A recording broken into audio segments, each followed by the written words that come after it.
1941 সাল দ্বিতীয় বিশ্বযুদ্ধের উত্তাপে ইরান হয়ে ওঠে ব্রিটেন ও সোভিয়েত ইউনিয়নের জন্য অত্যন্ত গুরুত্বপূর্ণ একটি দেশ।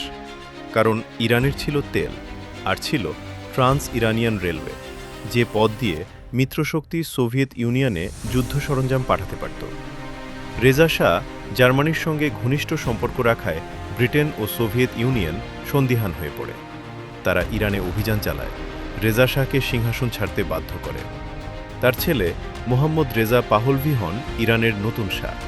কিন্তু নতুন শাহ শুরুতে খুব শক্তিশালী ছিলেন না। দেশের রাজনীতি, তেল, বিদেশি প্রভাব সবকিছু মিলে ইরান তখন ভেতরে ভেতরে অস্থির হয়ে উঠছিল। 1951 সালে মোহাম্মদ মোসাদ্দেক প্রধানমন্ত্রী হন। তিনি ইরানের তেল শিল্প জাতীয়করণ করতে চান, যাতে দেশের সম্পদ দেশের মানুষের কাজে লাগে।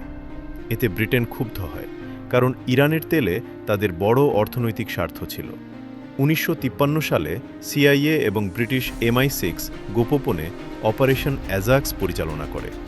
মোসাদ্দেক ক্ষমতা থেকে সরিয়ে দেওয়া হয়, আর শাহের ক্ষমতা আরও শক্তিশালী হয়। এরপর মোহাম্মদ রেজা শাহ দ্রুত আধুনিকায়ন শুরু করেন। নারীর অধিকার, শিক্ষা, ভূমি সংস্কার এসব পরিবর্তন আনলেও তার শাসন ক্রমে আরও কঠোর এবং স্বৈরাচারী হয়ে ওঠে। শাহবাগ নামে গোপন পুলিশ বিরোধীদের দমন করত। দুর্নীতি, বৈষম্য, পশ্চিমা প্রভাব এবং ধর্মীয় অসন্তোষ সব মিলিয়ে মানুষের ক্ষোভ জমতে থাকে। 1978 সালে দেশজুড়ে বিক্ষোভ শুরু হয়।